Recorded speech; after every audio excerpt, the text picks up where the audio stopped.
అందరికీ నమస్కారం. ఈరోజు మీ అందరికీ నేను వినిపించబోయే కథ నింగి నేలకు దిగింది. రచయిత గుమ్మ ప్రసాదరావు గారు. ఇక కథలోకి వెళితే, రామమోహన్ రావు ఆ ఇంటి గుమ్మం వరకు వచ్చి 2 నిమిషాలు అచేతనంగా నిలుచుండిపోయాడు. గణపతిరావు హెల్త్ ఇన్స్పెక్టర్ అన్న నేమ్ బోర్డు ఉంది. తలుపు తట్టడమా మానడమా అని మదనపడ్డాడు. తన రాక వారికి ఆనందాన్ని కలిగిస్తుందా, కోపాన్ని తెప్పిస్తుందా అన్న భావన లేదు. తనను అవమానించి గెంటివేస్తారేమోనన్న సంశయం లేకపోలేదు. అతనికి ఒక వంక బాధగా ఉంది, వేరొక వంక కర్తవ్యం గుర్తుకొస్తున్నది. ఇంత దూరం ఎందుకు వచ్చాడు? కలియకుండానే తిరిగి వెళ్ళిపోవడానికా? సీత తను అగ్నిసాక్షిగా పెళ్లాడిన అర్ధాంగి. ఆమెను వదిలి ఉండలేను అనేది అతని బాధ కాదు. 25 సంవత్సరాల పాటు ఈ జీవితానికి అలవాటు పడ్డాడు. అందులో మార్పు లేకపోతే బ్రతకలేను అన్న బాధ లేదు. పెళ్ళి 3 సంవత్సరాల కిందట జరిగినా ఒంటరిగానే ఉంటున్నాడు. జీవితంలో వెలితి లేదని కాదు, అయినా ఆ వెలితిని చూసి అతను బాధపడటం లేదు. సీతను తలదన్నే వాళ్ళు కాకపోయినా ఆమెకు సరితూగగలిగిన వాళ్ళు అతనికి దొరకరన్న చింత లేదు. అప్పటికే ఆడపిల్లల తండ్రులు 3-4 అతని చుట్టూ, అతని తండ్రి చుట్టూ ప్రదక్షిణాలు చేస్తున్నారు. అంటే కన్యాదానం చేయడానికి సిద్ధంగా ఉన్నారు. అందులో ఒకతను ప్లీడరు గుమస్తా. క్షణంలో విడాకులిప్పించే పూచి తనదంటూ ముందుకు వచ్చాడు. కానీ రామమోహన్ రావు దానికి అంగీకరించలేకపోయాడు. న్యాయాన్యాయాల గురించి ఆలోచించాడు. న్యాయాన్యాయాల గురించి ఆలోచించవలసింది మనం కాదు, గణపతిరావుకి ఆ జ్ఞానం ఉండాలి. ఆడపిల్ల వాళ్ళకే అంత మొండి పట్టుదలైతే మనం కాళ్ళబేరానికి ఎందుకు వెళ్ళాలి? అంతకు మించిన తలవంపులు ఉంటుందా? ఇంకా నయం, మనం కాబట్టి ఇంతకాలం ఆగాం. దేనికైనా ఒక హద్దు ఉంటుంది. నా మాట విని నీవు వేరే పెళ్లి చేసుకో, విడాకులు దొరకవన్న భయం లేదు. తండ్రి పదే పదే హితబోధ చేయసాగాడు. అతనన్న దానిలో తప్పులేదు. అతని ఆరాటం అతనిది. రామమోహన్ రావుకి పెళ్లినాటి సంగతులు గుర్తుకొచ్చాయి. గుర్తుకి రావడమే కాదు, వీడియో చిత్రంలా ఆనాటి సంఘటనలు కళ్ళకు కట్టాయి. అబ్బా, ఎంత పెడసరం! ఆడపెళ్లివారు అన్న భావనైనా లేకుండా స్థానబలం చూసుకొని ఎంత మొండిగా ప్రవర్తించారు. అసలు తన తల్లిది ఏం తప్పు ఉందని? తోటలో దిగినప్పుడు చీర పంచల చాపులు ఇవ్వడం రివాజు కాదా? కన్యాదానం అప్పుడు వియ్యాల వారికి బట్టలు పెట్టరా? అప్పగింతల్లో పెళ్ళికొడుకు తల్లికి తండ్రికి చీర పంచల చాపులు ఇవ్వడం ఆనవాయితీ కాదా? ఆ వేడుకలు తీర్చమంది అమ్మ. పట్టుబట్టలిమ్మని పట్టుబట్టలేదే, సాదా బట్టలైనా ఆనవాయితీగా ఇవ్వమంది. అందుకు సీత తండ్రి హంగామా చేయాలా? కట్నకానుకల గురించి మాట్లాడుకున్నప్పుడు వీటి ప్రసక్తి రాలేదు. తాను ఇస్తానని మాట ఇవ్వలేదు కాబట్టి ఇచ్చేది లేదు అన్నాడు.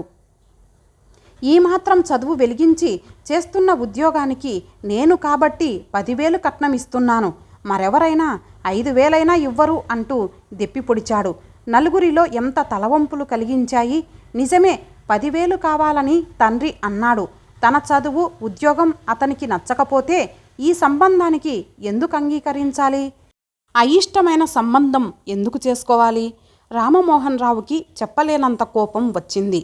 నలుగురిలో అవమానించే అధికారం అతనికెవరిచ్చారు?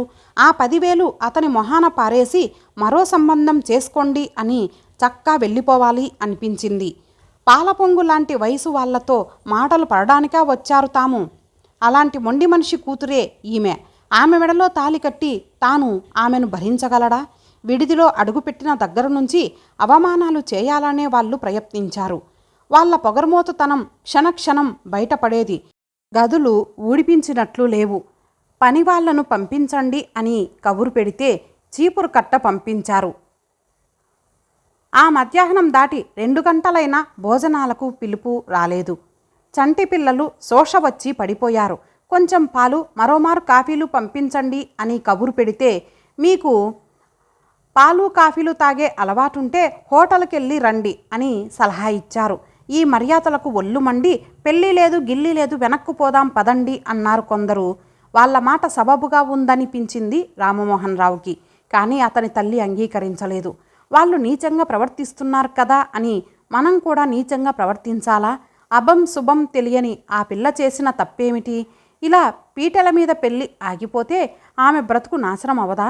ఓ 4 గంటలు మనవి కావు అనుకుంటే ఆ తర్వాత ఆ పిల్లను తీసుకొని మనం మన దారిన పోతాం. తగవులకు పట్టింపులకు ఇది సమయం కాదు అంది. అమ్మ దొడ్డ మనసుకి కొందరు ఆమెను శ్లాఘించారు. అయినా ఆమె ఆశించింది కాలేదు. గణపతిరావు గారికి మతే చెల్లించిందో తాగిన మైకమో పిల్లను అత్తవారింటికి పంపడానికి అతను అంగీకరించలేదు. అల్లుడి జీతం అతని తిండికే చాలదు. నా కూతురు ఏం సుఖపడుతుంది? వేరింటి కాపురం పెడితే పంపిస్తాను. అంతేకాని ఆ ఇంట్లో వంటలక్కగా వెట్టి చాకిరీ చేసే హీనస్థితి నా కూతురికి లేదు అన్నాడు. నలుగురు అతనికి గడ్డి పెట్టారు. నా తా పట్టిన కుందేలుకి 3 కాళ్ళు అన్న తన మంకుపట్టు విడవలేదతను. అప్పటి నుంచి సీత రాక కోసం నిరీక్షిస్తూ కాలం గడపసాగాడు. మామగారికి పదే పదే ఉత్తరాలు రాశాడు. ప్రయోజనం మాత్రం శూన్యం. ఈలోగా తల్లి కాలధర్మం చెందింది. తండ్రి ఓరిమి నశించింది. బాబు, వాళ్ళ పిల్ల సుఖపడటం వాళ్ళకే ఇష్టం లేనప్పుడు మనం చేసేది ఏముంది? తన కూతురికి మారుమనువు చేయాలనుకుంటున్నాడు కాబోలు. నువ్వు మాత్రం ఎంతకాలం ఒంటరిగా ఉంటావు? నా మాట విని విడాకులు తీసుకొని మరలా పెళ్లి చేసుకో. నిజమే, తండ్రి బాధను అర్థం చేసుకోగలడు. సీత వస్తుందన్న ఆశ సన్నగిల్లింది. తండ్రి మొండివాడైనంత మాత్రాన సీతకు పరిస్థితులు తెలియవా? పోని ఆమె తల్లి తనకేం పట్టనట్లు ఉంటుందేం? రామమోహన్ రావుకు ఏమీ పాలుపోలేదు. నాన్న, మీరన్నది సందర్భంగానే ఉంది. అయితే సీత జీవితాన్ని నాశనం చేయలేను. పెళ్ళై మొగుడి చేత పరిత్యజింపబడిన స్త్రీని లోకం ఎంత హీనంగా చూస్తుంది. ఆ తండ్రి తప్పులకు సీతకా శిక్ష. అమ్మ మనసుకు శాంతి ఉండదు. చివరగా మరొకసారి ప్రయత్నిస్తాను. ఈ పర్యాయం నేనే స్వయంగా వెళ్తాను. సీతను నాతో పంపిస్తే సరే, లేదా అప్పుడు వాళ్లతో తెగదెంపులు చేసుకుందాం. రామమోహన్ రావు ఆ రోజే సీత తండ్రి గణపతిరావు గారికి ఉత్తరం రాశాడు. నేను సోమవారం వస్తున్నాను. మంగళవారం నాడు సీతను తీసుకువెళ్తాను. మీ ఏర్పాట్లు మీరు చేసుకోండి. అందుకుగాను ముందుగా తెలియజేస్తున్నాను. ఉత్తరం పోస్టు చేశాడు. కానీ అతనికి అనుమానంగానే ఉంది. సీతను పంపిస్తారా? ఇంకా దుర్భాషలాడుతారా? తన ఉద్యోగంలో మార్పు లేదు. వేరింటి కాపురం పెట్టబోవడం లేదు. రామమోహన్ రావు ఒక నిశ్చయానికి వచ్చాడు. ఇంత దూరం వచ్చి తిరిగి వెళ్ళిపోవడం భావ్యం కాదు. తన ఆలోచనే సవ్యంగా లేదేమో. వస్తున్నానని రాసి వెళ్ళకపోవడం పెద్ద మనిషి తరహా కాదు. ఇక అవమానిస్తారన్న భయమా? దూషణ భూషణలు శరీరానికే కాని ఆత్మకు కావు. తలుపు తట్టాడు. ఎవరు? లోపలి నుంచి ప్రశ్నించింది ఒక తీయని కంఠం. నేను. తలుపులు తెరుచుకున్నాయి. తన ఎదురుగా నిల్చున్నది తాను తాళి కట్టిన భార్య తన సీతే అని అతను గుర్తించలేకపోయాడు. సీత కూడా రామమోహన్ రావుని గుర్తించలేదు. అది విడ్డూరం కాదు, పరిస్థితుల ప్రభావం. గణపతిరావు గారున్నారా? నేను రామమోహన్ రావుని, భిలాయి నుంచి వచ్చాను అన్నాడు నేలవంక చూస్తూ. బెదిరిన లేడీలా లోనికి పరుగు తీసింది ఆమె. రామమోహన్ రావుకి అర్థం కాలేదు. ఉన్నారని కానీ లేరని కానీ చెప్పలేదు. లోనికి రమ్మనలేదు. అయితే వాళ్లకు ఇంకా తనను అవమానించాలనే ఉంది కాబోలు అనుకున్నాడు. అమ్మ, అతనొచ్చారే. ఎవరో? అతనేనే. అతనే అంటే ఎలా అర్థమవుతుంది? పేరు ఊరు లేదా? రామమోహన్ రావుకి వారి మాటలు వినిపిస్తున్నాయి. మీ అల్లుడు గారు అంది. ఏమిటి? తలుపు తీసింది తన భార్యేనా? తను గుర్తుపట్టలేకపోయాడు. సీత తన ముందుకు వస్తుందని ఊహించలేదు. పాపం సిగ్గుతో జవాబు చెప్పకుండా వెళ్ళిపోయింది. ఏమిటి, ఈవేళప్పుడొచ్చాడా? రైలు 6 గంటలకైతే అపరాత్రికా రాక అంటూ ఆమె బయటకొచ్చింది.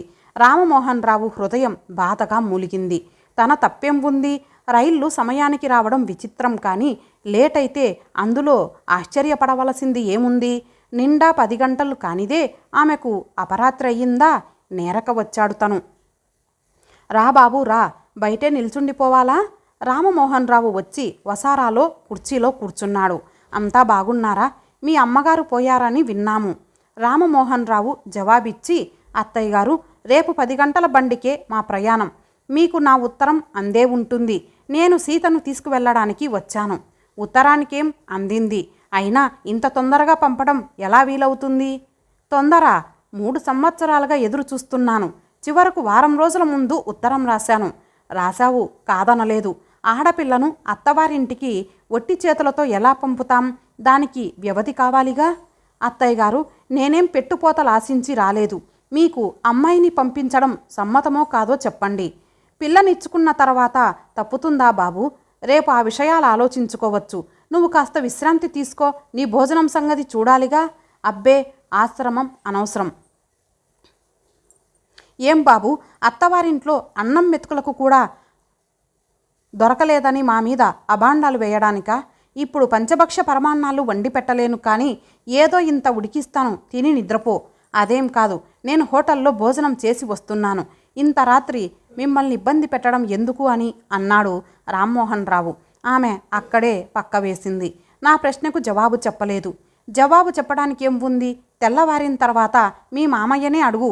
ఆడవాళ్ళం, మా మాటకు విలువ ఎక్కడా అంది. మర్నాడు ఉదయం కాఫీ తాగుతూ తిరిగి భార్యను పంపించే విషయం అత్తగారితో ప్రస్తావించాడు రామమోహన్ రావు. అప్పుడు 8 గంటల వస్తున్నది. బాగుంది బాబు నీ వ్యవహారం.